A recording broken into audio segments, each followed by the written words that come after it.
1, 2, ready, go.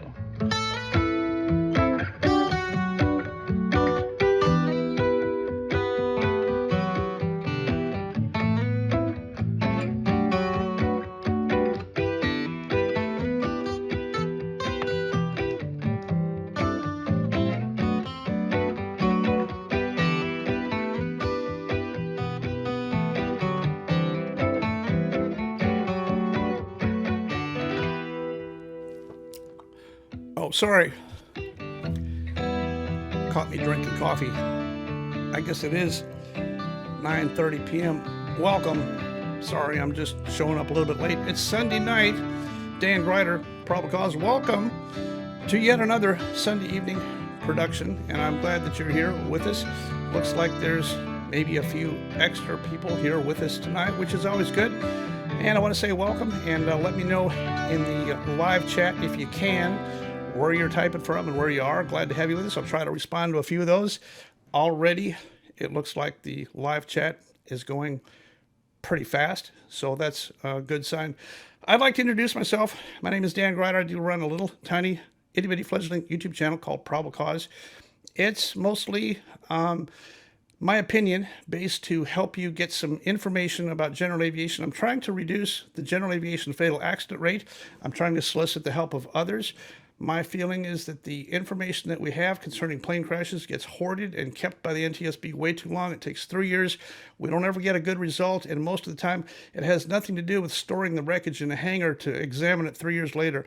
It's the pilot that probably did something wrong and probably has some education or training or some kind of a value that we could get. NTSB is not giving us any recommendations, almost none, on recommendations for general aviation. So we're going to get into that a little bit. Yes, I know why you're here. You want to hear me play the banjo, don't you? No, I know why we're here, and we're going to get into the whole Texas thing. I'm going to explain that to you, and I hope that you'll stick with me to the very end. I'm going to show you some stuff, and also I've got the actual airplane video. I'm only going to show a piece of it, but you can see this airplane on takeoff, and you can hear the participants standing along the runway encouraging these two to make this fatal attempted takeoff. The video I'm going to show you is the actual crash takeoff. I now have the crash footage from 3 different angles. I'm only going to show this one there towards the end, and I'm going to talk about the specifics of this particular crash. This is November 1472 Echo, Azle, Texas, from August of 2021. So hang with us for that. This is going to be a long video. I recommend that you get some coffee and some popcorn, settle in. I think you're going to enjoy this video, and I think that you're going to find some profound information in this entire thing. I have a lot of subjects to cover in this video, and I'm going to cover them all. Welcome. Well, just checking the IP addresses, I'd like to say a special welcome and thank you to everybody at EAA, AOPA, Mark Baker, McSpadden, all those AOPA people. They're all in here, all the AOP legal people in here. NTSB, Jennifer Hamady is watching. So is Rob Sumwalt, and so is Blanco Lario. So is Dan Milliken, even though I don't really care. A Milliken is 1/1000th of a can. Anyway, there's a lot of people in here. There's a lot of higher-ups, which is really good for me because I don't have that many friends in the first place, and nobody really pays attention to my stuff. So I'm glad to have all these uppity-ups watching my tiny little itty-bitty fledgling YouTube channel tonight. It's kind of an honor, and I'd say welcome, and thank you for attending. Now, let's get on to what we're going to talk about here this evening.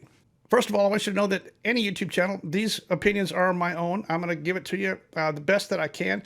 You're welcome to take it or leave it, but my opinions are my own, and I'm entitled to my opinion. I'm entitled to publish an opinion on what I think, and I'm going to give those to you. Before I do that, I hope you heard the music that just started at the very beginning of this. This is going to be a long video, but I want you to stay for the very end, because at the very end, that music is used in a video. I helped a college kid create a music video. Actually, he created it. I had to write the guitar part and the songs and the song and the lyrics that goes in it. And it had to tell a story. So this college kid just got done producing this video, and he gave it to me to upload to get your opinion on it. I would appreciate it if you would stay to the very end and watch his very short music video. It's about Dylan learning to fly, and he captured some footage. I'm very happy with all of it on his part, his shooting, editing, and all that kind of stuff. The only thing that I'm really not happy with is the guitar part. I did it on this guitar, and I captured the audio with an iPhone and a speaker. And so that's all I did. So the music on it is completely amateur. But at the very end of this video is his video that he created, and I've included it at the end of this video. I'd like for you to give him a shout out and a pat on the back here if you can. His name's Jonathan. He's a college kid, and he did a nice job, I believe, on creating this video. So while I have you here, this is kind of cool. You're a captive audience because you have to stay and wait till the very end to get to the stuff that you really want to hear about. In the meantime, I'm going to take a few minutes to tell you about AQP. AQP for general aviation, what is it? Advanced Qualification Program was designed for airline operations years ago to help curb the fatal accident rate at the 121 world. And guess what? It worked. It was a philosophy that said once you get your certificate or your type rating, those maneuvers that you use, we throw them away, and now we start only training scenarios, the things that can actually happen to you out there while you're doing line flying. The whole philosophy is doing recurrent training and check rides based on things that can happen to you once you get a pilot's license. So I built this little chart here. Excuse my very poor graphics, but this is ACS or FAA. This is the material that you have to use to get a pilot's license. This is AQP. This is becoming alive. AQP is staying alive, and I'll put that graphic on the screen here for you, but it works really good. I don't use AQP to get a person a pilot's license. I use AQP to keep them alive after they get a pilot's license. It's the exact same philosophy. No, we don't have data to support AQP like the airlines do, but we don't need it. All we need to know is what are the fatal scenarios that keep on happening to our guys every single day, almost daily right now in general aviation, to help educate and prevent future general aviation fatal accident rates. In the process of that, just last week, I had a young man show up at our house. He's a friend of our family, and he showed up. His family needed a little bit of help. So I gave him, he stayed here with us, 4 or 5 days. And he flew with me a little bit. I kind of beat him up on flight training. He had to do all his cross-country, dead reckoning, planning, VFR charts, and checklists and all that kind of stuff. So I worked with him for about 5 days, and at the very end, I shot this video. Now, I don't want you to think that this video interview has to do with me not wanting to put AQP in the initial course, because I did include some AQP training. I just didn't tell him about it. I beefed him up so that when he takes his check ride, he's already going to have some of those fundamental building blocks already done. It's just that in the process of him staying with us here for 4 or 5 days, I never mentioned AQP. I never mentioned any of that stuff. I just did the training, gave him what he needed, and at the very end, I conducted an interview with him. It's very short, but I want you to listen to this interview concerning AQP for this very fine young man. Going to take a quick break and do a quick interview with Luke Skywalker. He told me his name was Luke. Is it true that you are Luke Skywalker? It is. Very true. His name's actually Luke, and how old are you, Luke? 17. 17. Just turned 17, wants to become a private pilot. So Luke came out and spent a couple days with Dylan and I. I don't do very much of this private pilot type ACS kind of stuff. This is before he gets his pilot's license. Couple takeaways off of this. I kind of beat you up really hard, both in the traffic pattern and on cross-country stuff. You took the beatings very well. Why do you think I beat you so hard? Well, there's a difference from learning, different ways of learning. And either you can take the beatings and learn and make it so your check ride or where you're trying to get to is a lot easier, or you can have fun with it and you won't quite get as far in your training, if that makes sense. It's kind of true. So I took the opportunity to beat Luke really hard, but the things that we beat him on are checklists, and I've got them here, and E6B for cross country. So everything in the ACS, remember, there's no GPS on your private pilot check ride. It's E6B, your checklist, and a paper chart. is the way you're going to go on this. And specifically now, I got one question for you about all this that we did. You got to fly. I put him in the Cherokee. We flew quite a bit. Tell me what you think about your AQP training. It's a little bit different, as in, keeping a certain speed all the way till you're on final and whatnot. But right now, that's operating the airplane. Where I'm going with this is that I flew 10 hours with Luke, and I haven't mentioned AQP yet. And that's because now some of those things that we did are very good concepts to do, but AQP is for after you get your pilot's license. Right now, we're trying to get you up to getting alive. AQP is designed for staying alive after you get your pilot's license. So our emphasis in all your training has not been AQP. Our emphasis is basic procedures, traffic patterns, checklist, building the fundamentals that are going to be good. And then after you get your pilot's license, I want you to come back to me. Then I'm going to give you a full AQP immersion. AQP is the stuff where you stay alive with your pilot's license. We want you, after you get your pilot's license, we for sure want you to stay alive. The FAA is just going to give you a piece of paper that allows you to go fly, but they got a whole bunch of stuff that they don't tell you about. I'm not telling you about in your initial training. We're just going to do S-turns across the road, steep turns, cross-country planning, short field takeoff, short field landing. None of those maneuvers are designed to keep you alive. no. AQP is designed to keep you alive after you get your training. And that's how come we got this thing that I have in the background here. This is ACS is for becoming a pilot. AQP is for staying a pilot. Becoming alive, staying alive. This is FAA. This is Dan. This is your initial training. AQP is recurrent. Becoming a pilot, we use ACS. For staying alive, we use AQP. This is normal, all your normal stuff. I'm doing abnormal stuff. There's no surprise in this stuff. AQP is all surprise based. This is training. This is conditioning. This is evaluation, and there's no evaluation here. There is no awareness here. This is increased awareness. See the clear distinction difference between the two? Right now, you're on this side. As soon as you get your pilot's license, then you're coming over to this side so you can stay alive is what the deal is. I can't immerse you in AQP because you don't even have the fundamentals done yet. So that's the deal with Luke. He's eventually going to take a private pilot check ride and get all that stuff done, and I look forward to you coming back. We've had a great time, and he has taken the horrible living conditions here and Dylan's poor humor very well, and I appreciate you coming out. We've had a great time, and I look forward to you coming back. Yeah, thank you, Dan. All right.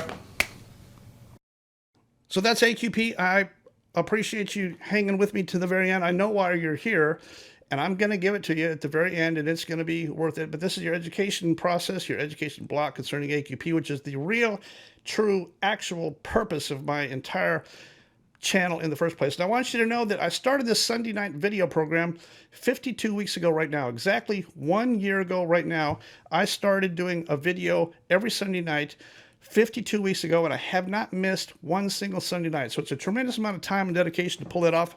It's been 52 weeks in the running. Tonight's video is video number 53. They only stay up and on the air for about 6 days, and I take them right back down because I've always got a fresh set of new fatals. The next 7 days, you're always giving me more and more fatals, and we're simply going through and adding the fatals every week so that if you keep up and watch on a timely basis, you've got a few days to watch the video and see what's going on. So in the big scheme of things, the Sunday night video started 1 year ago. 2 years ago, right now, August of 2021. Here's the graph. My video channel is just a little bit over 2 years ago, so you can see right here, I'm putting it on the screen right now. This is me at 0, and in the summer, in August of 2021, I had almost nothing. I I was just barely starting, and I did not know what I was doing. I had very few subscribers and very little traction. So that was August of 2021 when the Texas thing happened. That's when that whole series started right there, when the fatal crash 1472 Echo in Azle, Texas, that's happened. And I did make that video about that, but as I still do to this day, I reported on the temperature, the conditions, the weights of the people, the obscene, ridiculous scenario that was going on that I did not like concerning friends sending their friends out to go fly in an obvious unsafe condition. I didn't like any of that. Nobody would send their friends out. This guy in the front seat of this thing, his name was Macon Schwantz. He was 282 pounds. His son was 230 pounds in a 65 horsepower Aerontica. We're going to get into all that, but that's how that thing started. That's one of the very first videos I did where I said this whole thing does not make any sense. That was 2 years ago, right about now. You know, on YouTube, it's kind of a sensational thing. It's not really news. It's not really entertainment. It's not entertainment tonight. It's just YouTube. There's a million channels and a million people and a million different things, but people tend to sit on their phones or iPads and scroll through and look what they like. The aviation people tend to want to try to stay alive. I think I've picked up a little bit of traction from people appreciating what it is that I'm trying to do for them and stuff like that. Some of it's shocking, the fatal crashes, and I don't really waste any time figuring out what probably happened and giving you my opinion on it. If that's offensive to you, I'm really sorry, but I'm just trying to give you a better heads up. Even if I give you an opinion and it happens to be wrong and I have to go back next week and say, here's the further information, here's what I found out now, that's still okay. We can still learn from all of that. In the process of becoming a YouTuber, I got a couple of videos I want to tell you about that I'm really proud of. DB Cooper, part 1 and part 2. When you get a chance, I want you to go look at DB Cooper. This is the guy that hijacked the airplane November 24, 1971. I did DB Cooper part 1 and part 2. I dogged this story for almost 20 years. If you have a chance, this part 1 is very long. If you're interested in figuring out who DB Cooper was, I want you to watch part 1 and then the most YouTube shocking shock value contained in part 2 is amazing. My interview with the FBI director, who was the number 4 guy at the FBI when he retired, that actually shot and killed DB Cooper, that's in part 2. I want you to watch part 2. If you have not seen this, this is the FBI who intentionally killed a guy, and you can see it on video. I'm not making this up. This is exactly what happened. The other video I want you to look at is Colgan. Colgan in Buffalo, New York, the Colgan that caused the 1,500-hour rule. I did a video on Colgan. I want you to go take a look at that. Give me your opinion. When you see it, it's still on my YouTube channel, Colgan. And that entire scenario was caused by a captain who was trained by the FAA, actually conditioned in the simulator to, during stall or a min speed condition, to go full power and pull back on the yoke to try to not lose any altitude loss. In other words, their criteria for passing a check ride was not to lose more than 100 feet during a stall recovering. So when they let it get slow, they would have recovered okay, but he went full power and he pulled back about 70 pounds on the yoke. He was fighting to maintain altitude because that's the way the FAA conditioned him. When he did that, the female FO, she put the flaps up. Click, click. The flaps went up and over they went. Of course, you can't retract flaps during a stall recovery because down you go. Her conditioning and her training said during a go-around or a stall recovery, put the flaps up, which is true, but not yet. So that's what happened. He did the FAA training and conditioning. Now, of course, since then, FAA has completely changed that, and they've said stall recovery, get light in the seat, push, lose whatever altitude that you want. But they never came back and admitted that they're actually the ones that taught that captain to do that. The 1,500-hour rule that we're all suffering with today came from that. Remember, the captain had more than 3,400 hours. The female had, in the right seat, she had more than 1,500 hours. This was not a flight time or experience-based thing. They were conditioned by the FAA to do exactly what they did. In a time of crisis, their muscle memory kicked in. He added full power and he pulled back and he fought like a tiger to maintain altitude. She fought like a tiger to clean that airplane up. Uncommanded, she put the flaps up and down they went. That's the Colgan video. I want you to go back and take a look at that. That's how we ended up with our pilot shortage, is because of the 1,500-hour rule. Nobody was going into this pipeline when this thing happened, and now we have the pilot shortage. The Colgan rule is one of the serious contributors towards our pilot shortage today. 1,500 hours is an unreasonable and unnecessary high bar for pilots trying to get into this line of work. You know, one of the other videos I want you to go back and look at is Griffin, Georgia, Toxic Water Part 1. This has to do with the DC-3 and my Dan Milliken assumption that I tried to run over code enforcement officers with the DC-3. It's not related to the time Grider got arrested for threatening the code enforcement official with his DC-3. I did not, and this video explains all that. I want you to read the comments on this. Dan Milliken doesn't understand anything about. Of course, he doesn't want to understand, but I want you to go back and look at Toxic Water Part 1, and Part 2, 3, and 4 is coming along nicely. We have a Griffin, Georgia, FAA Part 16 complaint.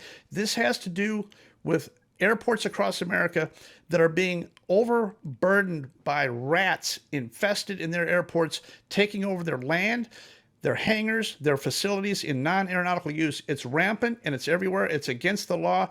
FAA aeronautical use, you have to use your FAA designated grant money for aeronautical use, and these airport managers are looking the other way and allowing non-related businesses and owners and everything to creep into these airports. There goes your hangar space, there goes your opportunity, there goes your land. It's airport land being used for non-aeronautical use. Griffin, Georgia is about to get slapped with a FAA Part 16 complaint, which is a huge deal. We've about got it finished. My folks down in Florida are finishing that. Their legal team is working on that, and it's about to go in. I'll give you a full update on Griffin, Georgia, which is looking fantastic. They are guilty, and it's gonna this FAA Part 16. Not only that, I'm gonna give you the blueprint on how you can do the exact same thing. An FAA Part 16 complaint is kind of like a lawsuit against the FAA for not doing their job. They have to answer it. It's going to go to court. It's going to go through a bunch of proceedings. It's not good. There's a Part 13 and a Part 16. We've already tried the Part 13, which is the informal. We got no response from them. Part 16 is the formal complaint. They're going to have to answer it because it's just like answering a lawsuit. So they're going to figure that out. And that video and that series, I'm going to keep you updated on how you can replicate what we're doing at your airport. You know, another video I want to call attention to is my friend Victor over in Spain, VAS Aviation. I'm going to show you this video. Our runway incursions in America are now rampant. It's all due to inexperienced dispatchers, inexperienced pilots, inexperienced air traffic controllers. The whole thing is getting crazy. We're getting a runway incursion almost one per week right now. It's only a matter of time, in my opinion. It's only a matter of time until we have a USA Tenerife. We're going to have another Tenerife. We're going to have a 121 fatal hull loss with a lot of people dead. No matter what, it's going to be due to inexperience, somebody that doesn't know, somebody that wasn't ready. I think it's highly likely at the pace that we're going to have two airplanes run together, either in flight or on the ground. We're either going to have a mid-air, mid-flight, or most likely we're going to have a ground incursion, somebody taking off or landing or operating right into the side of another airplane, just like Tenerife. I don't see how we can get out of it. It's happening so rampant. Now, this is the VAS Aviation video. I'm going to show you the graphic here. Here's the video of this. This is the airplane that taxied out here. It's Spirit that landed. He was supposed to hold short. Meanwhile, American Airlines was rolling on this runway and started their takeoff roll. Now, the problem with this is that the Spirit Airlines, this graphic is showing them crossing the whole short line. I don't think that they actually crossed the whole short line. The statement that the FAA provided after the fact said that it appeared that they were getting close to the whole short line. I'll put that graphic up there. It says something like, we shut this thing down in an abundance of caution because we weren't sure how it looked. I don't know whether they actually crossed the line or not, but in any case, the Spirit got issued a brasher. A brasher is a pilot deviation. Call this phone number and you're off to the races and all that kind of stuff. If they did not cross the whole short line and still got a brasher, there's going to be an investigation. They'll probably be in the clear. My point here is that FAA runway incursions are huge. FAA has to investigate every single runway incursion, trying to find the source of this problem and get it stopped. FAA's #1 vendetta right now is runway incursions. They're looking for any scrap of violation on anything that you can get. Nationwide, any airport, day or night, runway incursions is huge because we're about to have another Tenerife in America. Keep that information in your hip pocket because we're going to talk about it again in just a second. Runway incursions in America to the FAA are huge. They are obligated under federal law to report, issue a brochure, and a pilot deviation if you're even close. They have to, and they will. Well, most of the time, they will. We're going to talk about that next. You know, the main purpose of sitting in this chair every Sunday night has to do with accidents, general aviation fatal accidents. I've got the sheet here. I'm going to put it on the screen here in just a few minutes, but this is the general aviation tab sheet that I want to go through and talk with in just a minute. Before we do that, I'm going to talk about the Detroit air show accident that happened 1 week ago while I was sitting in this chair. My phone rang and they started talking about this MiG crash. At the time, I didn't have any information. I didn't have time to mess with it, but I've done a little bit of research on this thing. This is a MiG-23 flying at the air show, the Michigan Wings over Michigan, Thunder over Michigan, something air show last Sunday, 1 week ago, right about now. So this MiG is an experimental. It's a Russian-built MiG-23 operating on an experimental aircraft. First of all, it's Russian. I don't really know why we're honoring the Ruskies over here anyway, but it's a Russian airplane with no certificate of airworthiness. It's flying on an experimental certificate. I don't understand why this is that. And it's flying around with a passenger on board. This is an air show and it's got a passenger on board. Why is that important? Because I think it influenced the decision of the pilot. The pilot obviously had a thrust problem, probably loss of thrust or an engine that rolled back or something that happened. He punched out over the lake. Now, here's the problem with this. When you're in an experimental aircraft with ejection seats, you're worried about the life of the person that you're giving the ride to. You got to save their life. When you punch out, that MiG-23 is a missile. It's going to go wherever it wants to go. I have a real problem with putting a visitor in the passenger seat of this MiG-23. This MiG almost hit this apartment complex. If it had hit the apartment complex, direct hit, you probably would have lost 100 innocent lives. Flying a Russian experimental aircraft over civilians with live ejection seats is probably not a good idea. If you're the pilot of one of these type airplanes, you have to do your civic duty and be a hero. Don't punch out until your airplane is pointed directly at an open field where you know it's going to crash and not hurt anybody. When this guy pulled the handle, he had no idea where that MiG was going to go. He only got lucky that it hit in the spot and rolled right up against this apartment complex and did not hurt anybody. I think you airshow people ought to look at this. Live ejection seats and carrying passengers, not a good idea. If you're gonna carry a live ejection seat, you as the pilot, your heroic duty to the civilians on the ground is stay with that aircraft until you're absolutely sure it's aimed at at something that doesn't cost anything and there's no people there, and it's going to be the absolute best place for that. The ejection seat should work to a much lower altitude. I'm not sure why he punched so early, but he did. He got lucky. Michigan Air Show got lucky. I don't like the whole thing. Put your comments in there. How this thing is supposed to happen in the future with live ejection seats in a Russian experimental aircraft, I don't get it. So here's the last 7 days. I'm going to go over real quick here and put this on the screen so that you can see it. The Cessna 150 in Texas, 5610 Echo. Got further new information on that now. I don't know that it was an impossible turn. I don't know for sure. Looks like it might have been a loss of thrust of takeoff, but it ended up way at the south end of the airport. It definitely hit hard on the left side of the runway and went further left. I don't really know how that could have happened as of right now. The next one, 804 Alpha Alpha, this is an air tractor. No information on that. One person on board in Missouri, definitely dead. 210 Juliet Tango, we already talked about that. That's the P210 in Georgia. Storm penetration took the wing off it. The only information I have now is that Todd Bruno was the pilot, 66 years old, and he was a dentist from Locust Grove, Georgia. Everybody knew him and liked him. I don't know that I ever met the guy, but I'm very sorry for that loss. It would have been one terrible ride with no wing and free fall from the altitude that he fell. November 6161, the RV-14A in Illinois.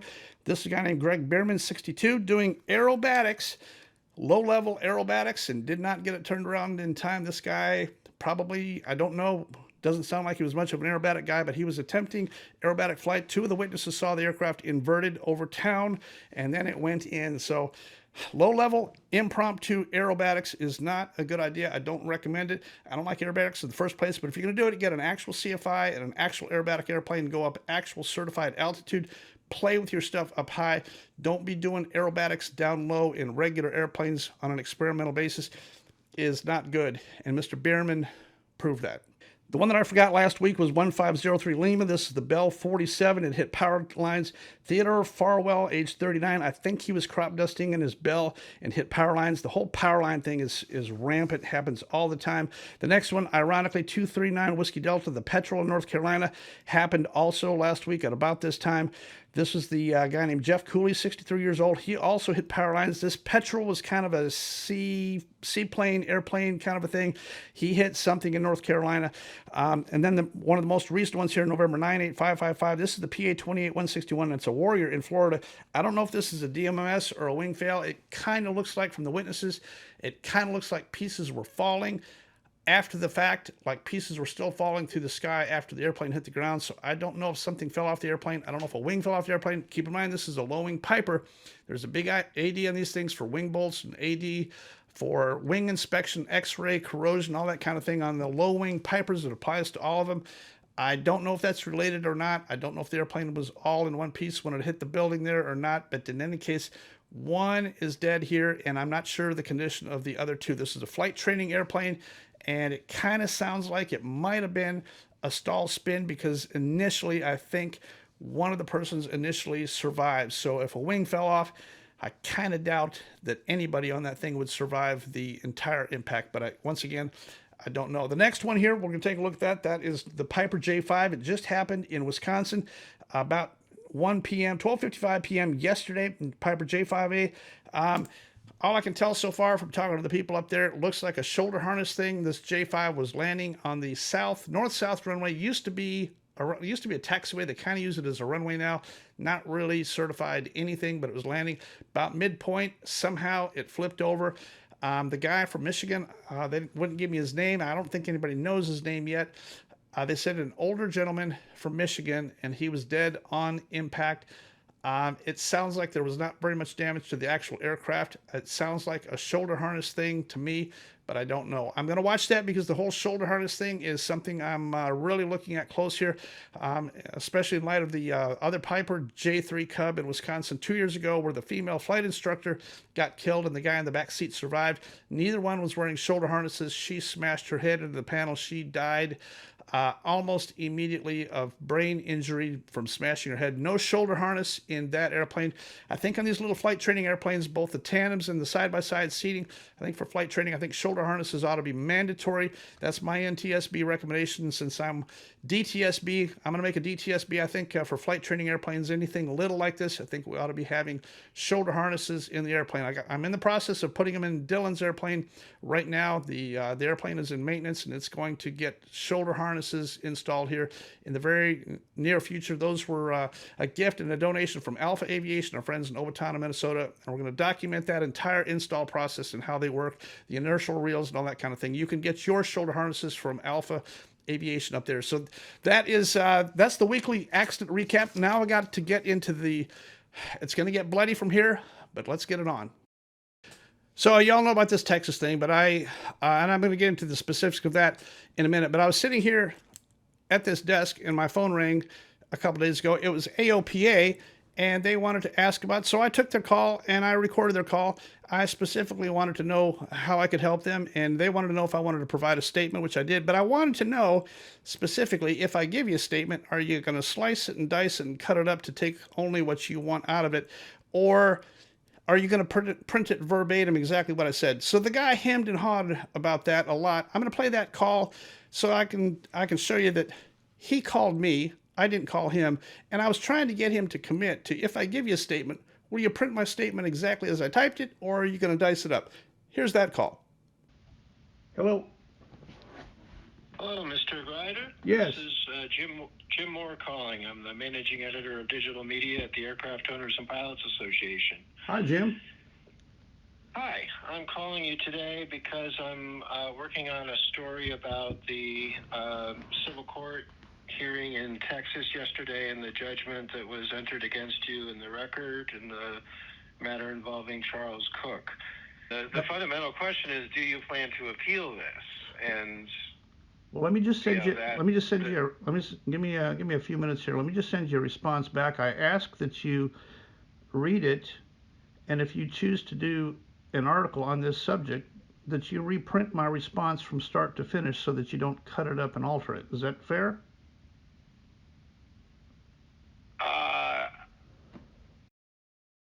Tell me your name again. Jim Moore, And you're with? AOPA.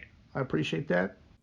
So anyway, here's the headline that AOPA produced. Remember, AOPA is a member benefit. I'm not sure they think they're a news agency. I don't really see it. How is this a member benefit to run a story like that? But that's okay.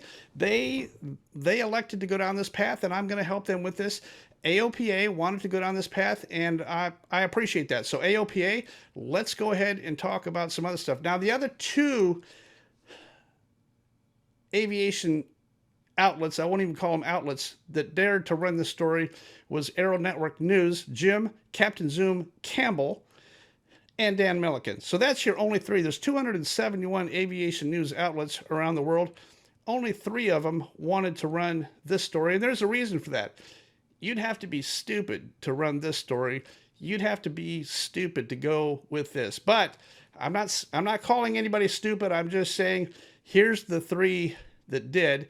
And I'm going to talk about AOPA. So let's talk about AOPA. First of all, who is AOPA? Aircraft Owners and Pilots Association. It's run by Mark Baker, the CEO. And I want to put the screen grab on the screen here for you. This is the executive compensation of Mark Baker. And I'm going to show it to you here. Here is his compensation. He started out kind of low at around $300,000, but look how his salary has increased. He has increased once a year up until our last data that we were able to get here. He is now around 16 or 17% of all revenue goes to Mark Baker's salary. Why do you need 1.6 million as the CEO of a nonprofit? That's Mark Baker. That's the guy that initiated and gave the order for this AOPA story to come out about my Texas deal. That's coming from Mark Baker. So while we're talking about AOPA, I'm going to give you a little bit of information about 2 things. AOPA insurance is through Assured Partners. AOPA used to be an actual legitimate AOPA insurance agency. They turned in their agency certificates long ago and they handed over all the business to a company called Assured Partners. Now, when you call AOPA and ask for aviation insurance, you think you're getting AOPA insurance.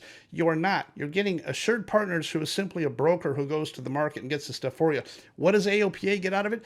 They get, in my opinion, they get a direct correlation, straight line commission on everything that Assured Partners gets through the AOPA funnel. Therefore, AOPA is promoting Assured Partners very heavy because they don't have to do any work. They don't have to process the paperwork. They don't have to take the claims. They don't have to answer any phone calls. They don't have to do anything. They just take their commission check. In this aviation hard market with insurance premiums increasing rapidly, is it AOPA's advantage or disadvantage for the aviation premiums to be increasing? Well, of course, it's to their advantage for premiums to be going up.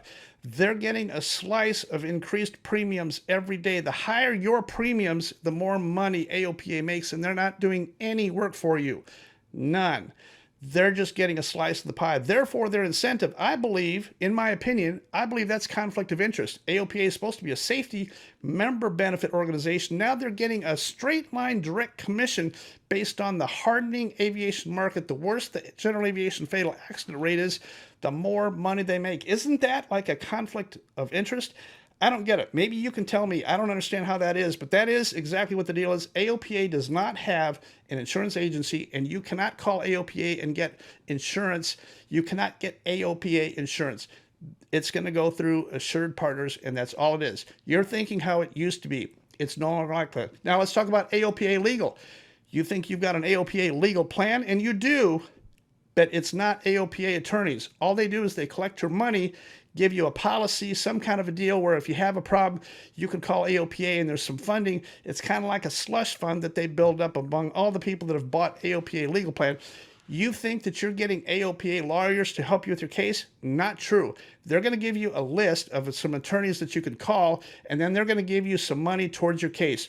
I don't know, $1,000, $2,500, $5,000, whatever the number is, according to your plan. They're going to give you some cash to go towards that attorney. Now, the problem is that cash towards that attorney is only your entry fee. Once your money runs out, you're on the hook. Let's ask Trent Palmer. Did you know that Trent Palmer had AOPA legal plan insurance? They helped him out a little bit at the beginning, and the plan did pay full limits. Trent Palmer is now more than 20 grand of his own money in the hole. AOPA has not lifted a finger to help Trent Palmer, and he has more to go. Your AOPA legal plan is an insurance policy. It will only pay the limits of whatever the plan is. The money's going to go towards an attorney, and that's all it is. I don't know if that's a good idea or not. You're welcome to do whatever you want to do. I just wanted to explain to you how AOPA is making money off of you with AOPA legal plan insurance. I want you to know that there is no AOPA attorney going to help you. Mark Baker's not going to help you, and there's not a single staff attorney at AOPA that's actually going to ever see your case or help you. They farm it out to somebody else. Now, while we're talking about Mark Baker, let's talk about one more thing here up at EAA. You know, EAA, Experimental Aircraft Association, they have this deal where you bring your airplane up there. EAA started out as home builders and crafters and experimental people building airplanes, doing all this stuff. You build your airplane, you spend all these years of hard work and meticulous craftsmanship to build your airplane. They started handing out these things called the Golden Lindy Awards. You had to really do something fantastic to get a Lindy Award, and every year they published in the categories who gets the best Lindy Award for craftsmanship, unique aircraft built. It's Experimental Aircraft Lindy Award. I want you to look at the Seaplane Award winner for this year, 2023. Who won the Seaplane Award for the Golden Lindy Award at AirVenture this year? Well, it went to Mark Baker. And what was the aircraft? Well, the aircraft was a Cessna Caravan on floats. A stock Caravan on floats that he purchased goes to Mark Baker. I don't know. I'm not seeing it, but there may be, I don't know. You give me your conclusion on that. That's where your Seaplane Lindy Award went to this year. Mark Baker, AOPA.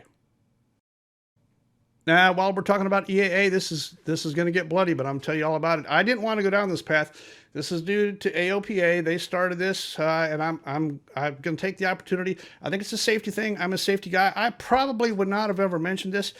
I want you to know that I interviewed a guy named Mark Irvin, FAA employee. He was one of the 4 main guys at EAA AirVenture with ATC. He's a pink shirt. He's management. He's the main guy. He has called me at least 4 times, probably twice after Sun and Fun and twice after AirVenture, to give me a lowdown on how atrocious and insane both these were. He worked Sun and Fun. I was down there with him at Sun and Fun. Did you know that at Sun and Fun 2023 this year, they had at least 13 wrong way incursions, pilot deviations, taking off or landing in the face of landing aircraft? Numerous Atlas airplanes had to go around. We're talking heavy 767s. How many pilot deviations occurred at Sun and Fun this year?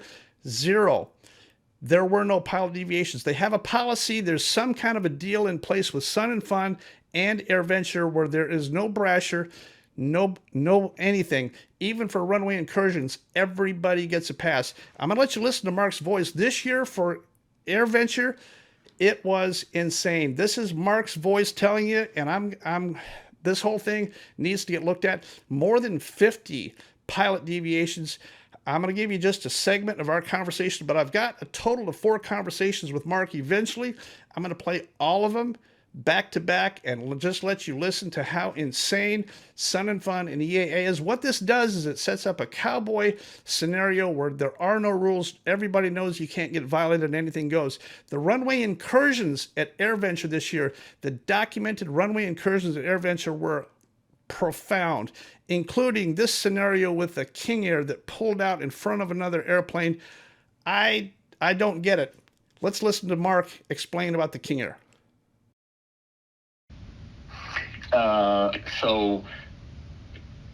We had 20 opposite directions, of which a couple of them I went and talked to. Dan, I personally saw 4 or 5 airplanes cross runways without a clearance. One of them was a King Air 350.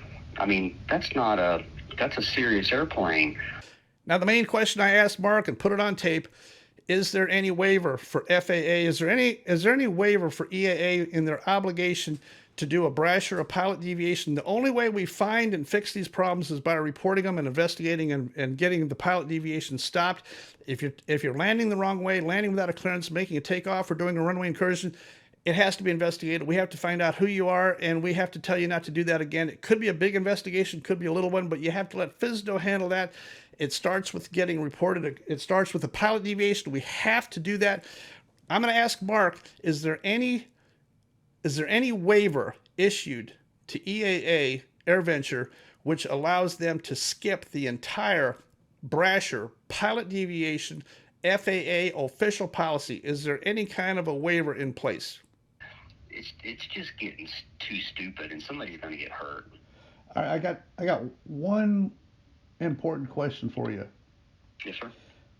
For both EAA, Oshkosh, and Sun and Fun, is there any kind of an FAA waiver in place that says that the FAA is waived from pilot deviations and brashers at those two events, that because they're at these events that we're waived from our obligation of safety, runway incursions, landing wrong way, taking off without a clearance, all the normal things at a normal airport? Where's the waiver that says that at these two events you're completely in the clear? Where is that waiver? There is no such waiver.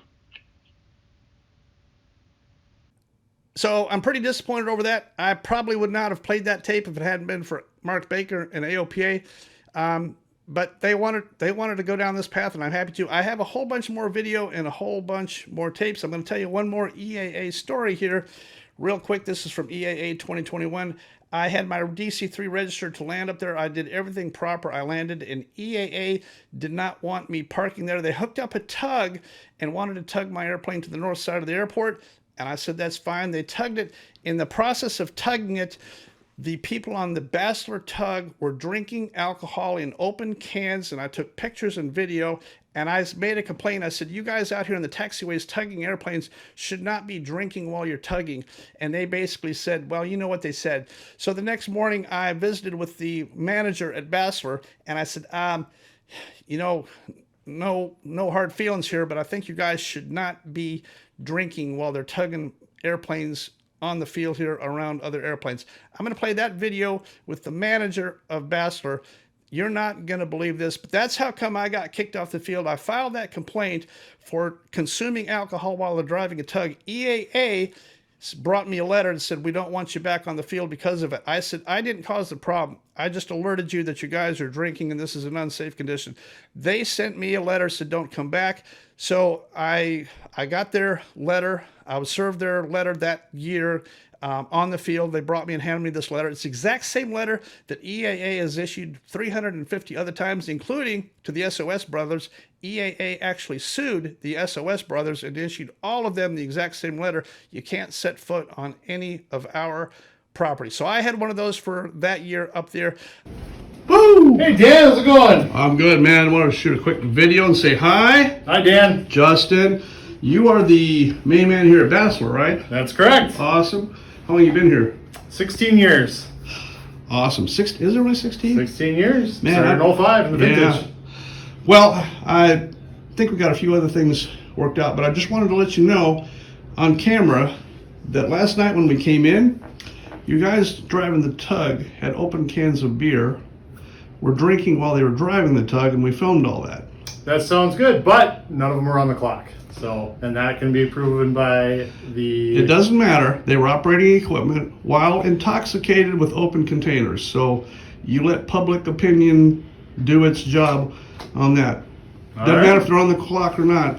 You as manager were allowing your employees to drive a tug, hauling other people's equipment while drinking with open containers. I'm not aware of that. You are now. No. I'll have to look into it. I just informed you. What do you think of the idea of drinking beer while you're operating a tug on behalf of Basler Flight Service? It's definitely unsafe. I got more to say on this, including we're going to talk about Jack Pelton. Jack's a personal friend of mine. He has one of the best master's degree in engineering that money can buy, and I want to talk about his entire story eventually, but not today. I did one other interview while I was up there that year. That was 2 years ago, and I wanted to show you this cute little interview with Jacob Hancock and Blanco Larios' little kid. This is from 2 years ago. Check this out. All right, I'm here with a couple actual YouTube legends. It's unbelievable. Unbelievable. Well, not really legends. There's Jacob, and then there's Pete from the YouTube channel. Jacob, what's your YouTube channel? J Pilot. J Pilot, and you've done good. How many subscribers have you gained here in the last couple days? Probably over 1,000. Well, if you're still hanging with me, this is the segment you're looking for. We're getting down to the nitty-gritty. The Texas case, specifically, I'm going to start with the Dan Milliken video. Only 3 sources reported on this story: AOPA and Mark Baker, Arrow Network News, Jim Zoom Campbell, and Dan Milliken from Texas. Now, it appears to me that Dan has always had a very deep vested interest in this. He could not seem to contain his glee in reporting this video. And the start of his video, I'm going to show it to you right here. This is Dan Milliken's kickoff of this. We're going to talk about a little bit of this aspect before we get into it. Oh my goodness. My texts and emails have been blowing up. Now, you also got to keep in mind that both and Milliken are heavy into the for-profit advertising, sales, revenues, sponsorships for their YouTube channels. I don't do any of that. I'm going to show you the graphic for this here. My advertising revenue is 0. It always has been. I don't have sponsors. I don't have advertisements. I don't do Patreon. I don't do any of that thing. The only thing I have is on occasion people will send me $1 or $2 to help me cover with expenses. And I can't make very much money on that because, frankly, pilots are cheap and very few of them ever send me $1 or $2, which is fine. I have enough money to cover gas and sleeping bags to get where I want to be. And Dan Milliken, that's fine. You can use your YouTube for profit. My focus on this thing is AQP, safety. I'm taking care of you. I'm taking the risks. I'm going out here and reporting on these stories so that you can stay alive. And there's a huge gulf of a difference between us just in that factor. The next portion of this that I'm going to focus on, if you've been around the American legal system at all, you know it's a crooked system. The whole thing, there is, I'm not naming any names or any specifics here, there are crooked lawyers, there's crooked judges, it's a crooked system, and mostly in the civil side of it, it's a matter of how much money you have. The people with the money are the people that's going to win. You can buy any decision that you want. Now, in Charles's case, he has a tremendous amount of money. I have very little, so it's heavily stacked in his favor, and he knows that. That is how the system works. Not only that, I'm in Georgia, he's in Texas, so we have a little bit of a difference there because you got the good old boy home network, the home-baked network from Tarrant County, Fort Worth, where he knows everybody. Actually, the attorneys and the judges, they all play golf together. It's pretty typical, so you got a tremendous amount of patronage among all of them. They're all in the same office and they all hang out at the same water cooler all the time. I don't agree with it. Even your concept of a forensic expert email witness is going to provide a statement that he thinks that an email was delivered. I'm going to get into the specifics of that and what actually all that means. Before I do that, I'm going to tell you that I'm definitely going to appeal this decision, and it's because I've been down the path of appeal before. I'm very proud of an appeal I won in Georgia a few years ago. I'm going to include the link in the description for this video so you can pull this PDF and read it yourself. I was involved in a situation where a party sued me for, well, it wasn't really for anything. It was a dissolution of a business, in which case I said, fine, let's just dissolve the business. This court case drug on and on and on. All I ever said was, let's shake hands and go our separate ways. The other party ended up spending $500,000. They had a huge firm and had all this kind of stuff. They filed a motion for summary judgment. They spent more than $500,000 in legal fees. I spent almost nothing. We ended up in a motion for summary judgment, and guess what? The judge denied it. Denied it. Then a short time later, the same firm and the same plaintiff and the same attorneys took the exact same motion for summary judgment.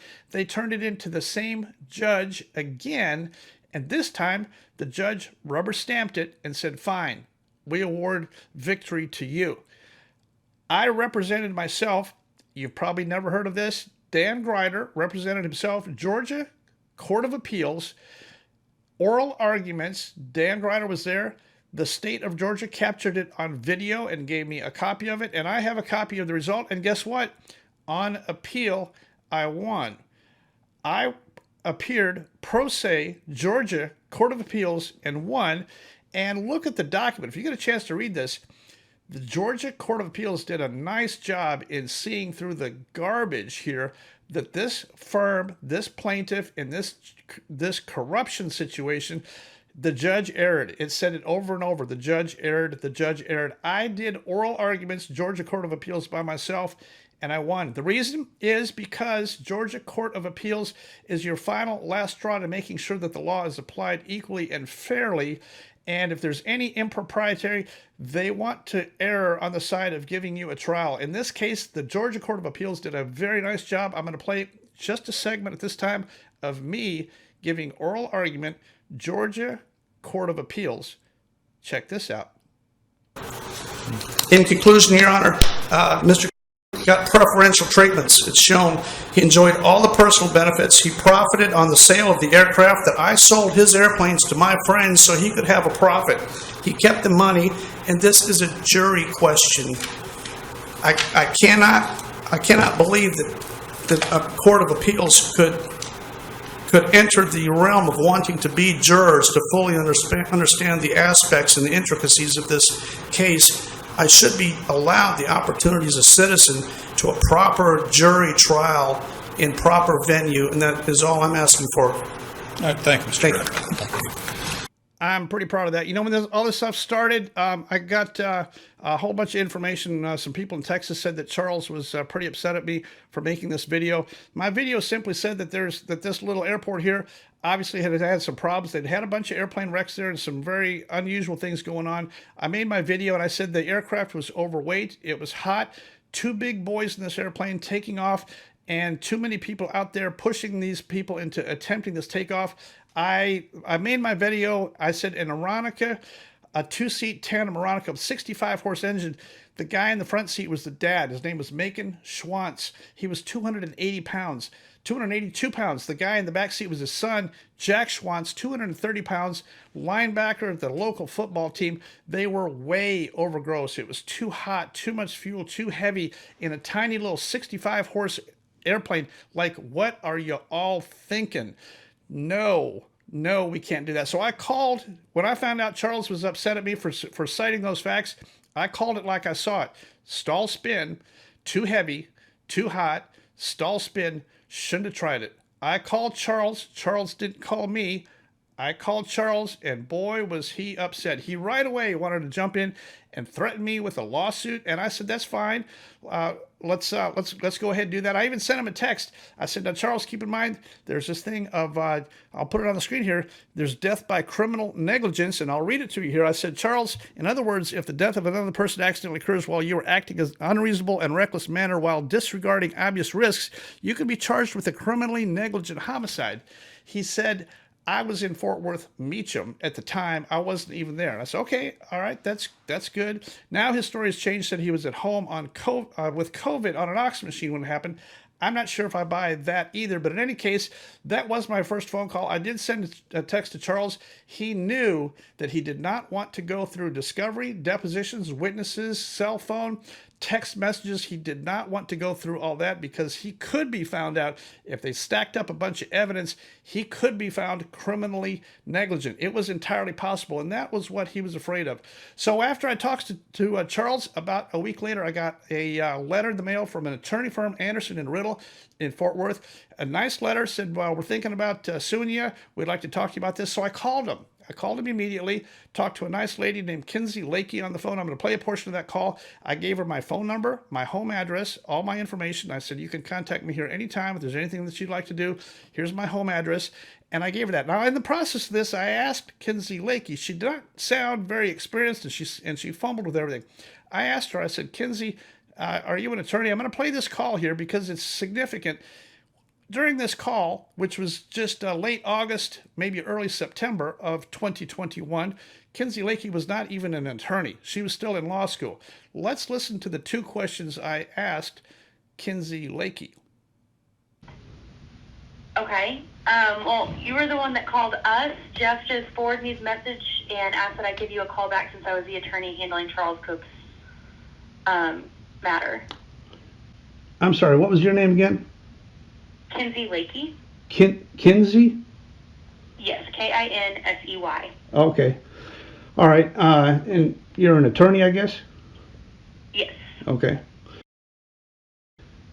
And you're an attorney, Kinsey? Yes. Are you one of those attorneys that give attorneys a bad reputation, or are you a good attorney? I believe I'm a good attorney.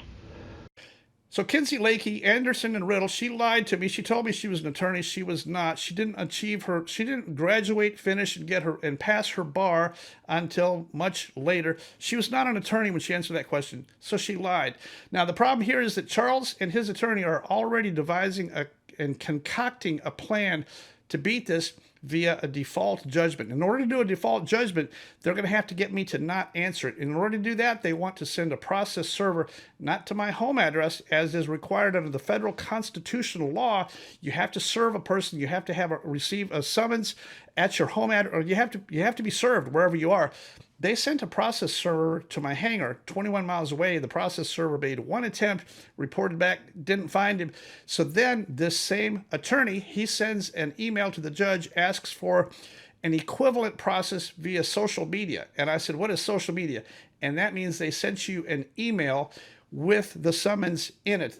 So you've been properly served via social media. Well, I never saw any such email, and this entire thing, they devised it this way so that I would not. They sent it to an email address that I don't check, and it turns out after the fact, after we investigated it, it went into a spam folder. So obviously, I never saw it. This was devised so that they could get a default judgment. Obviously, if they had sent a server to my house, we would have been down a different path. They had to have a default judgment, and they got one because I never even knew about the default judgment. It was only recently, much after that, I was talking to Scott Perdue in Fort Worth, and he said, "Hey, I hear you owe $1.1 million on a default judgment."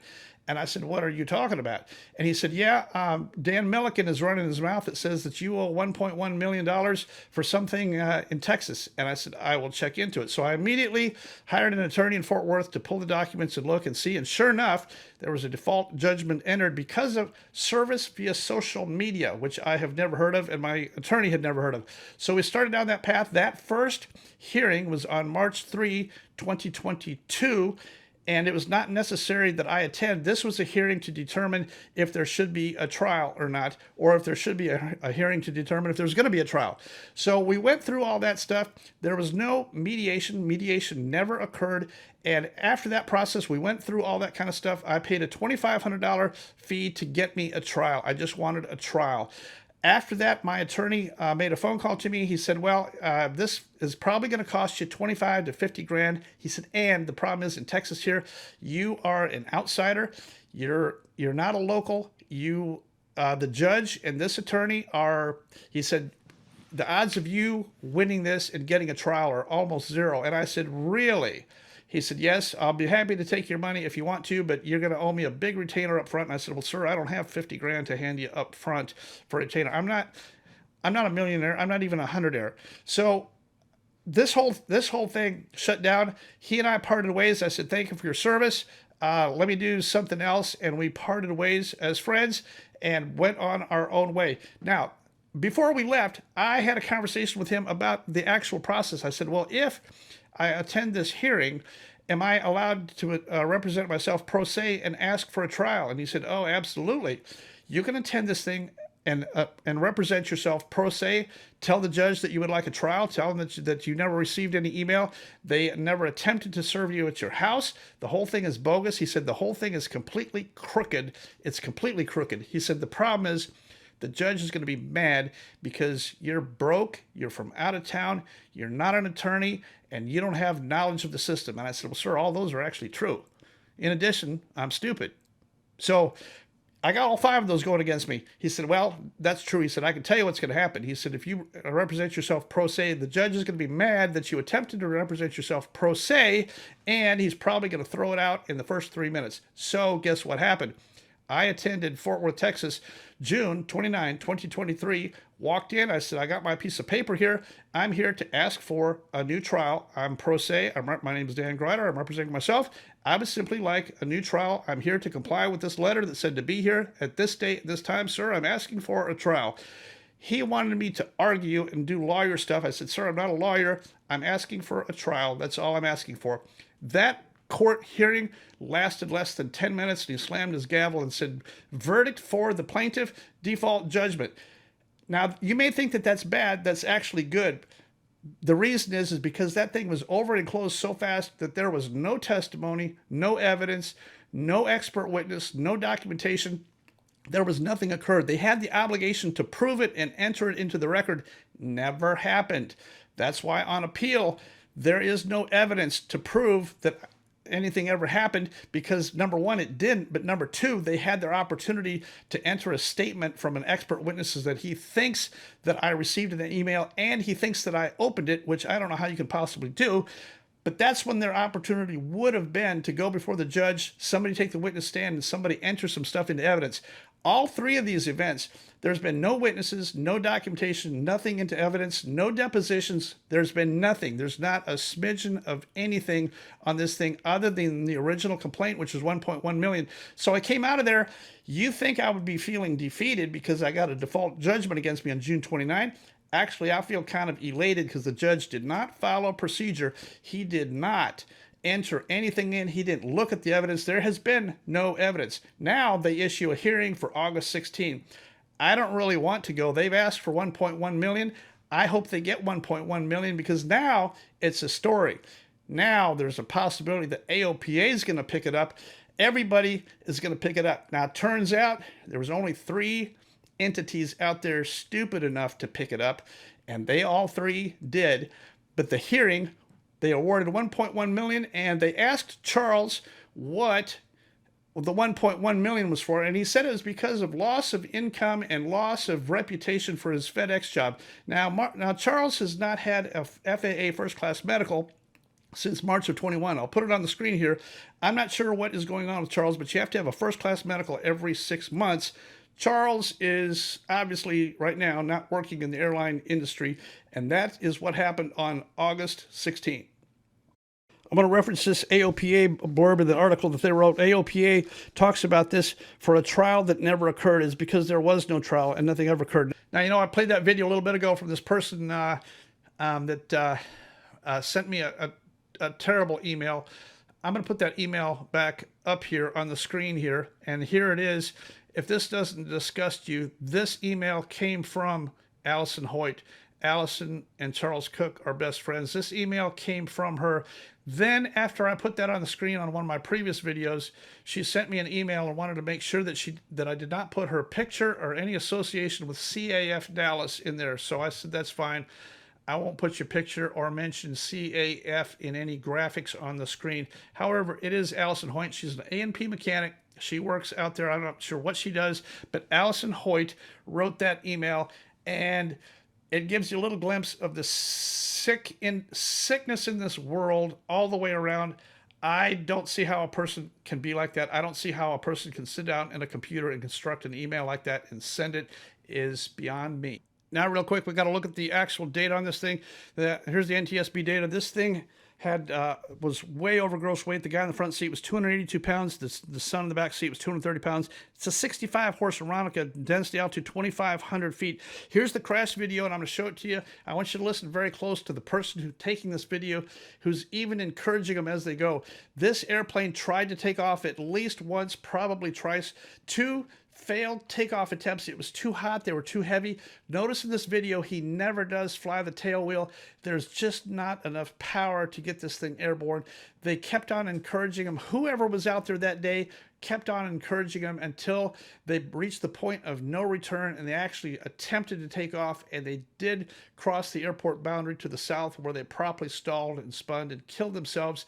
Listen to this video. This is the actual video footage. I've got 2 more. I've actually got 2 videos that show the actual stall spin in progress, and I'm not going to show those. This is all I'm going to show right here. This is the airplane rolling down the grass at this airport.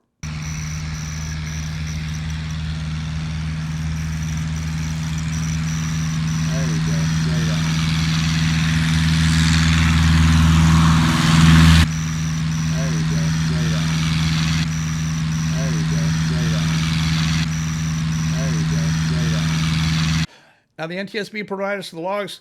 I want to show you here. The logs go back. This airplane had a 10-year hiatus. It did not fly between 2010 and 2022. It actually sat in limbo, nothing on the airframe or engine for 10 full years, and then they recovered it and got it going. After they got it going, it got signed off July 7th of 2023. And look at the takt times here. This thing got signed off in 2023, and when it did, it had 1,272.7 hours on the tach. On the day of the crash, August 24 of 21, it had 1,275.46 hours. That means it flew 2.76 hours in the time that it returned to service and started flying. Now, I don't know about you, but Macon, and I know you're going to tell me that Macon's a FedEx captain and he should be responsible. He's the PIC. Macon's not a little airplane guy. He's not a GA guy. He's certainly not a tailwheel guy. This airplane had only flown 2.76 hours since it came back into flying status. 2.76 hours is not even enough time to run this engine. I wouldn't even give somebody a tailwheel endorsement in 2.76 hours. You need to have a tremendous amount of experience. This crash that happened that day was the very first father-son flight. They had not flown this airplane together before. I'm not sure if Macon had actually flown it solo himself on this day. We don't know that, but 2.76 hours since it got signed off for annual in July 7th of just immediately prior to the crash, that is not a lot of time. And on the day of the crash, they probably burn up at least a half hour taxiing around and making an attempt to take off. So this airplane only had maybe a couple hours on it on the day of the crash, and for sure, this was the very first takeoff for Macon, who's the dad, 282 pounds, and Jack Schwantz, the son, 230 pounds.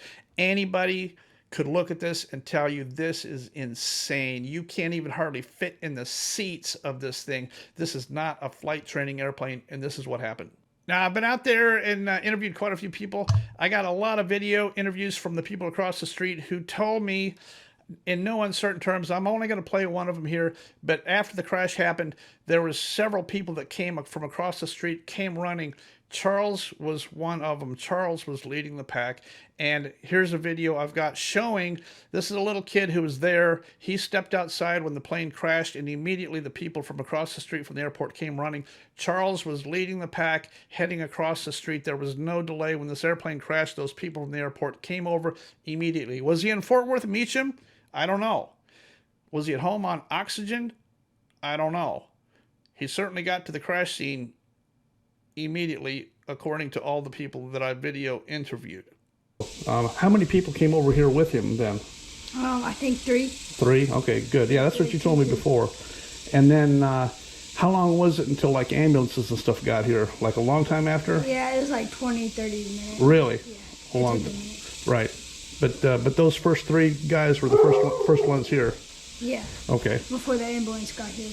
So I guess my question is, I'm not a lawyer. My question would be, does doing something like this constitute and meet the Texas law that says what is causing death by criminal negligence? In other words, if the death of another person accidentally occurs while you're acting in an unreasonable and reckless manner while disregarding obvious risks, you could be charged with criminally negligent homicide. Did you disregard obvious risks here? Could anybody look at this? Any pilot look at this and say, this is insane? Not only do we not need to get these people out of here and not doing this, they can't fly this airplane together. This airplane is way over gross. How could 3 friends send their friends out to go fly? I'm going to show a little clip from Mike Patey. Just happened to make a video and talked about this. This has to do with the decision-making process and telling your friends no. When it's time to say no, I spend half of my life saying no, don't do that, don't do that, don't do that. I don't understand how 3 friends could send their friends out to go attempt this in this airplane. Like, why? I no longer fly with people that encourage someone to push their envelope. In the end, my conclusion is that Charles spent enough money to buy a default judgment, and he got that. They didn't exactly follow a procedure, and we're going to find that out in the appeal process. They did not do that. You have enough money, you can hire an attorney, and I think, in my opinion, and I'm entitled to my opinion, I think that's dirty pool to send a process server to my hangar one time and then say that you served me via social media. I don't know. I'm not buying it. I did my absolute due process as soon as I found out from Scott Produce. I jumped into gear, high gear, and I got this thing handled. Now, you may be thinking that this doesn't look really good, but I think it looks actually really good because think about this. There's only been 3 court events. There has been nothing occurred. They don't have a way of doing anything here. There's not been a single witness except at the very end. They did take 3 witnesses. All 3 on the August 16th hearing were to try to determine damages. And even then, the judge made a mention, like, how does this even make sense? He awarded $1.1 million because that's the amount that was asked for in the original complaint. He had to. It's a default judgment. If they had asked for $50 million, he would have had to have granted $50 million. It doesn't make sense. It makes no sense, but it's a default judgment, and at that point, the judge had to do it. But the judge did ask a couple questions. I'm going to show you this text on the screen here from a person who was in the audience who came out of there and told me that the entire proceeding started at 9:30 and he was out the door and on the road by 10 a.m. It didn't last very long, so there was only a couple people that even testified, and Charles asked for $1.1 million, and the judge gave it to him. Would you like it if that happened to you? You know, the other thing that the judge mentioned is how can you ask for this bunch of money? He asked, did Mr. Grider profit from this? And they said, well, we never thought to ask that. He said, well, if he didn't profit, then it's just his opinion only, and there is no case here. He actually put that into the record.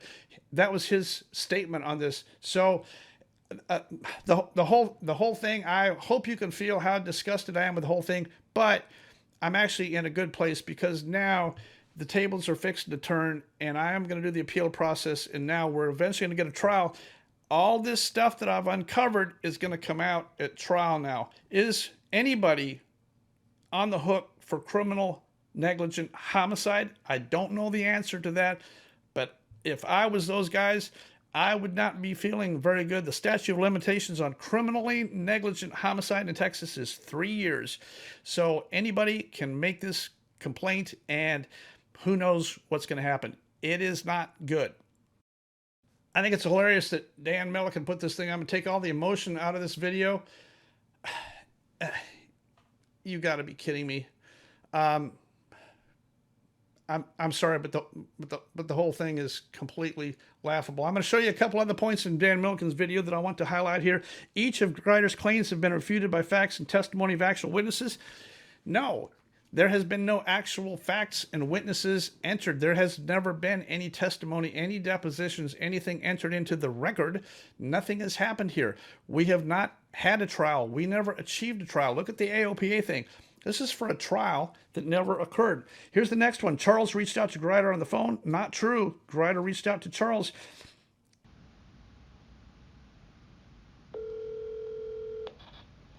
Hello.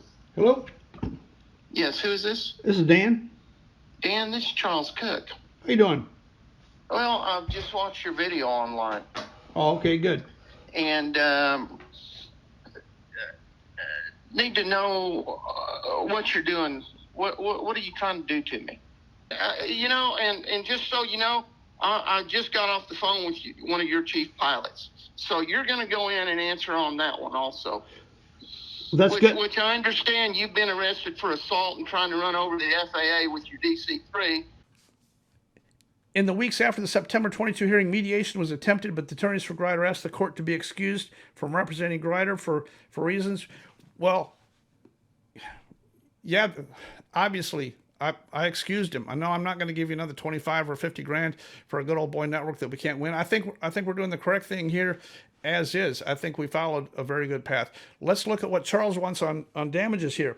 How it affected Cook's career at a 121 airline. How does this affect your career at a 121 airline when you haven't even had a medical since March of 21? I don't understand that. I don't see how it's affected anything. But he had enough money to hire a lawyer and obtain a default judgment from a firm who hired a girl who told me she was an attorney when she was not. The whole thing doesn't smell good. So we'll see how this whole thing plays out. I am definitely going to file the appropriate appeal process paperwork. If you're an attorney in the Fort Worth area and you're interested in this case, this will be a very high visible case. I will give your firm an extreme amount of publicity on this. If you want to be the champion to come in here and help with this, I think if you're writing in the comments here, I think you should write to and leave a comment. Her name is Cherie. I'm going to give you her name is Cherie Schwantz. She lives very close there. Leave a comment for Cherie. What is your opinion on what happened to her husband and her son? How upset would you be if you found out what really happened? Leave a message for Cherie. Leave a comment that says, "Dear Cherie," and go from there. She's going to read every single comment. I would like for her to read and understand what exactly happened that day to her husband and her son that she will never get back. It's a devastating, devastating loss, and I'm very, very sorry for the entire circumstance. I feel like I've told you the story accurately, and I hope that you'll appreciate my position on this. I am sorry for all the EAA stuff I had to tell you about, the air traffic control stuff, the Brasher awards, the Brasher, the pilot deviation problem.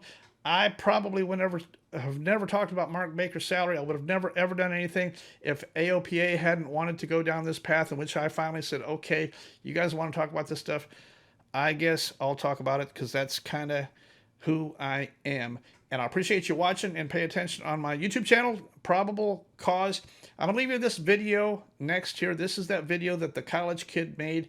I didn't have a lot to do with it except writing the song and recording it. I want you to notice how the words at the very end of this thing dovetail exactly into this thing. I am so happy with the sequence on that. It's not a great music track, and it's me singing, so it's completely horrible, but I like the concept. We'll probably record it with some better stuff and an improved deal and maybe some more lyrics later on. I gotta get out of here. I appreciate this. I know this has been a long video. You can put your popcorn away and go to bed now. And Jennifer Hamady, it's been nice having you in the chat room with us. And Mark Baker, it's good to see you tonight. And all my friends there from FAA, EAA, AOPA, and all those other alphabet agencies out there. I appreciate it. I'll see you guys on the road. For my tiny little itty-bitty fledgling YouTube channel, Dan Grider, Probable Cause.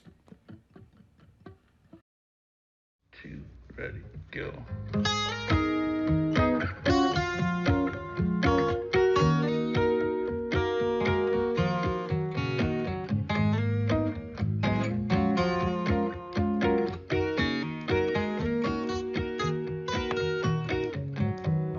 Pilot because it's in our family DNA. My dad is a pilot, my brother's a pilot, so it feels like it's only right that I follow in their footsteps and carry the torch on to the next generation. Retired airline pilot and a general aviation enthusiast. You know, he's been on call and working for Delta throughout my whole childhood and all that kind of stuff. So we've flown all the little planes and big planes. So probably the first thought that comes to mind is when he did his first animal rescue mission after Katrina and brought back a bunch of dogs. I don't think I was on the flight because it was just filled with a bunch of animals from the shelter, but he came back with about 50 puppies and dogs and stuff like that. Well, flying and doing anything with my hands and eyes has always been a little bit easier for me than studying, so the studying part has always been more difficult. I've always been a little bit nervous that I'm going to fall out of the sky when I'm in an airplane, and I've always had a kind of, grown up, had a fear of the pit in my stomach that I got from falling, the feeling of falling when you're on a roller coaster and stuff like that. But yeah, no, I've kind of grown to really enjoy flying now that I kind of know how to be in control of an airplane and not just a passenger that's a little bit nervous. I've kind of grown out of that fear a little bit. Our family comes from a unique situation. I taught both of my boys to fly right after their mother died from cancer. So the loss that we experienced in our family, a surprise loss at that age when both the boys were very young, we were not prepared for that, and we were not prepared to deal with it or handle it. And it was very difficult for us. Consequently, the thought of accepting a second loss is overwhelming. The thought that I could lose either one of these kids in a tragic airplane crash. Therefore, I beef my kids up. We cannot lose another kid in an airplane crash? Dream job would probably be what my brother's doing now, which would be commercial private jet company, flying private jets, and then eventually commercial like Delta or United. Any private jet, once I get there, I feel like would be such a great feeling to be able to fly one of those. And maybe if we keep the DC-3 around, I'd be able to pilot that by myself and pass the torch down for all those DC-3 lessons that my dad gives out. Maybe I could continue that. I'd like to see anybody just follow their dream. Aviation's kind of like crossing a river, one stone at a time. You can't see all the stones that you're going to have to step on to get to that side, but you can see the next stone. And that's really all you need, is where you're going to next. And once you get there, what's the next logical stone after that? And that's kind of the way the path goes. There's no clear, defined path to get to where you want to be. On my first solo flight, when I came around to land, the runway came into view. Everything was pictured up how it should be, so I felt really confident. I was completely locked in on that final approach. It was one of my better landings that I've had, so it was great. It felt really good to get on the ground and have that under my belt and be able to move on now to my private pilot's license. I see you now from the side. I see the way you look at the sky. I can't keep you any longer now.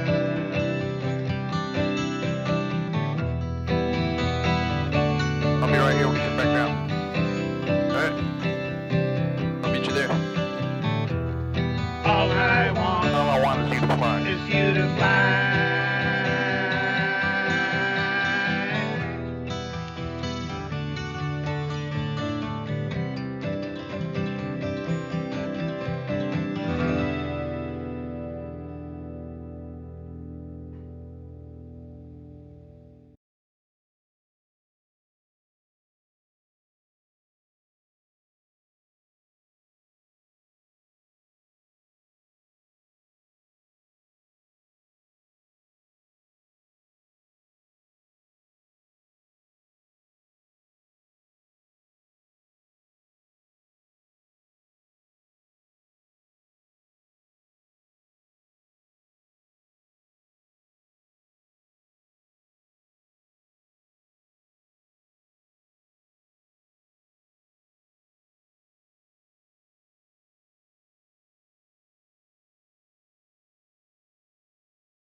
One, two, ready, go.